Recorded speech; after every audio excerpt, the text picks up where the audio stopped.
Cuando hablamos de religión se nos vienen a la mente conceptos como creencias, fe, oración, obligaciones, normas, culto, costumbres, lo sagrado, profano. Son diversas palabras que al escucharlas lo primero que pensamos es en religión o en algo espiritual. Hablando de las disciplinas que estudian el fenómeno religioso, vamos a empezar con la antropología. La antropología es la que únicamente estudia y observa cómo es que una comunidad lleva a cabo un acto religioso. Solamente toma notas y describe lo que esa religión hace. No indaga ni reflexiona, únicamente la expone tal y como es. Después la sociología es la que estudia el hecho religioso dependiendo de la sociedad. Puede ir variando según una sociedad y la sociología se encarga de esto. La psicología estudia cómo el fenómeno o hecho religioso afecta en la conducta del ser humano y cómo influye en su vida. Para la historia es únicamente darle como un contexto. Se encarga de ver cómo ha cambiado y evolucionado a lo largo de los años cronológicamente. Y también sirve para darle un sentido, ya que explica cómo ha evolucionado. La filosofía se encarga de indagar aquellos pensamientos o cuestionarse qué es realmente la religión. Y finalmente tenemos la teología, que es el estudio de Dios. Los teólogos, los que se dedican a estudiar esto, son los que le dan sentido a la religión, ya que ellos son los que interpretan y predican y dan sentido a todo aquello que involucra la religión. Como reflexión personal, en este periodo aprendí diferentes conceptos sobre la religión y siento que es muy importante aprender sobre la religión y todo lo que conlleva esto, ya sea como estudiar las diferentes religiones, porque con esto tenemos una perspectiva más amplia de cómo es que las demás personas ven el mundo, y con esto podemos lograr ser más empáticos y tolerantes con las personas que nos rodean. Es por esto que esta materia en general siento que nos puede ayudar a expandir un poco nuestra manera de pensar. Hablando de lo sagrado y lo profano, lo sagrado es dar un valor extraordinario, ya sea cosas que no sean religiosamente, que merecen el máximo respeto, que puede ser como la música, lugares, entre otras cosas. Y lo profano es todo lo contrario. Le quitas el valor, por ejemplo, puedes estar en la iglesia y no estar consciente de que estás ahí y estás profanando en ese momento. Desde mi punto de vista, esta clase me ha ayudado mucho, ya que me ha enseñado que hay diferentes religiones y cómo lo vive cada parte del mundo. Ya depende de sus creencias, cómo viven su fe, cómo hacen sus rituales, entre otras cosas. O desde el punto de vista ya sea antropológico, social o psicológico. Siento que es una clase...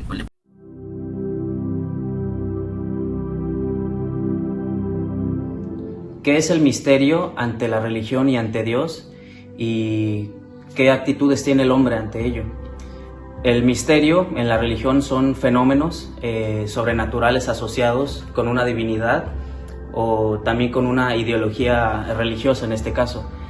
Pueden ser creencias o rituales y también prácticas. Los misterios religiosos se pueden definir como algo muy difícil de entender, algo extraño o también algo inexplicable. El misterio se le saca provecho porque puede ser un atractivo que desprenden ciertas disciplinas o actitudes del ser humano, pero sin embargo es necesario para obtener placer del descubrimiento. Realmente el ser humano siempre puede tener algún tipo de fanatismo o actitudes que pueden llegar a un cierto punto no ser sanos. Sin embargo, ese misterio y ese afán por siempre estar descubriendo algo es lo que puede significar algo para el hombre.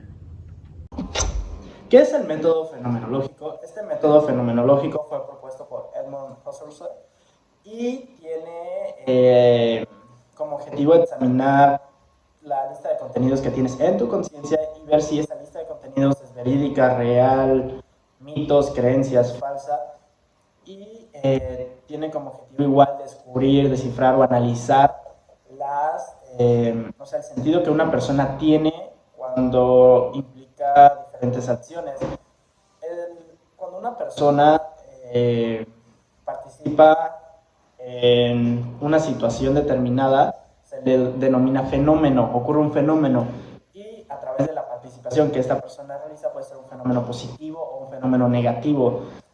Y pues obviamente es muy importante método, ya que te ayuda a... Es como una retrospectiva que te haces a ti mismo para ver si a través de tus acciones le estás haciendo un bien, ya sea a los que te rodean, a tu comunidad cercana, o si le estás implicando un daño.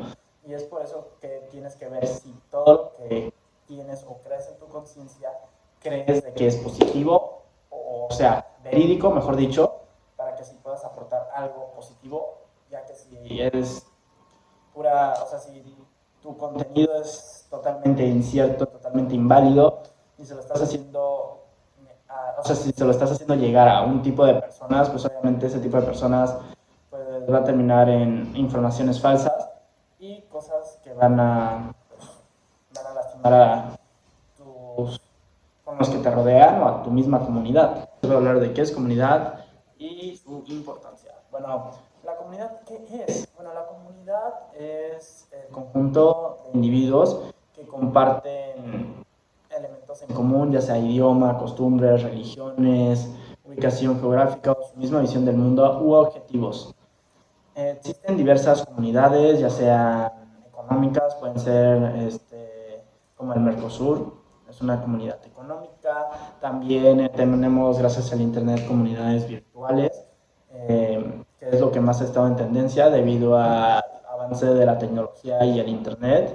Como sabemos, tiene gran importancia vivir en comunidad. ¿Por qué? Porque si vives en comunidad, a veces, aunque tú te creas independiente, no eres independiente y a veces necesitas de otras personas, ya sean de tu propia comunidad. Entonces es muy importante no faltar el respeto, no agredir a las personas de tu comunidad o de otra comunidad tuya, ya que esas personas de tu comunidad se pueden volver en contra de tu comunidad y viceversa.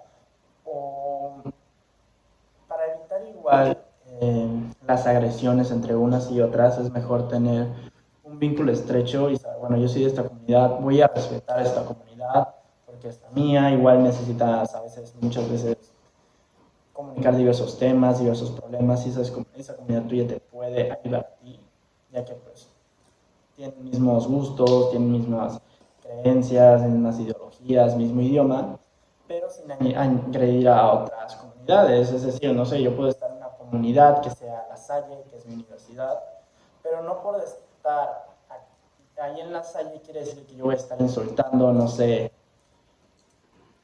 a una universidad en Estados Unidos, simplemente porque pues no es mi idioma, X, entonces no es mi comunidad, no es mi escuela, tampoco son personas con las que me lleve, pero qué tal si deciden por X o Y venir para aquí, a la universidad, quién sabe, de intercambio, lo que sea, y se provoca un choque de comunidades, porque yo estoy hablando mal de ellos y ellos a la vez se quieren como que vengar de alguna forma. O sea, estás provocando un choque y a la vez estás provocando agresiones o violencia, cuando no debe haber. Por eso yo digo que debes de convivir 100% respetando a todas las comunidades para así lograr una convivencia más pura y más pacífica. El hombre desde sus orígenes o desde sus inicios ha hecho utilización de la fe y del apoyo sobrenatural para llevar a cabo su supervivencia. Al principio se le conocía algo como magia, por así decirlo, a esa utilización para saber casos sobrenaturales que tuvieran alrededor de ellos, tormentas, huracanes, etc., tornados. Entonces, eso se hacía dar cuenta de que el hombre no obtenía su alimento por caza, porque ellos así lo deseaban, sino por los fenómenos naturales que había dentro de su desarrollo. Durante la prehistoria también se crearon diferentes tipos de creencias: totemismo, la magia, por así decirlo, los cultos a los ancestros, y el misticismo se impregnó en todos los cultos primitivos, los cuales también se hacían acerca de la idolatría, que obviamente piedras sagradas, cultos, imágenes que para ellos eran la adoración, hasta que se llegó al totemismo. El totemismo era como una representación de animales o seres diferentes a nuestra cultura, por así decirlo, que eran adoradas por estas personas, que en muchos casos los tótems son una representación muy afirmativa de su país o de la región en la que ellos se encuentran. Lo podemos ver incluso en la actualidad, que muchos países tienen el emblema o en su escudo algún tipo de animal o ser que se creía que en ese tiempo era del.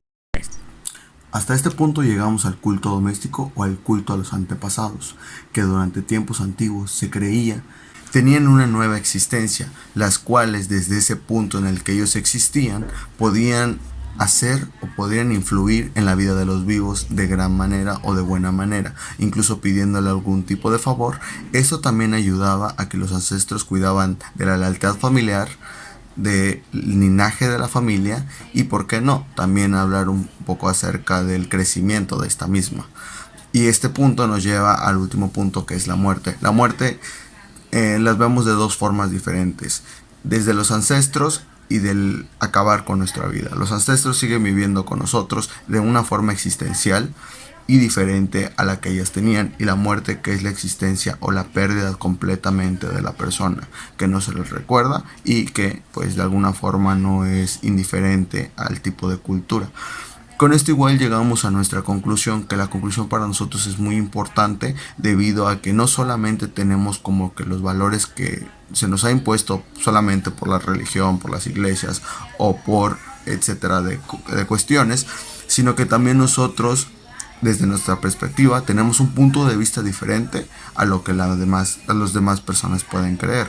Entonces, en conclusión final, puede decir que la fe no tiene que ser simplemente sobre una religión o hablar de creencias, cristianismo o no sé, algún otro tipo de religión o alguna figura pues que tenga que ver con Jesucristo, ¿no? O algo así. Entonces creo que para mí es muy personal lo de la fe. Puede ser, inclusive le puedo tener fe a una persona, a una cosa o un animal que también satisfacerá mis necesidades de creer o tener fe en algo.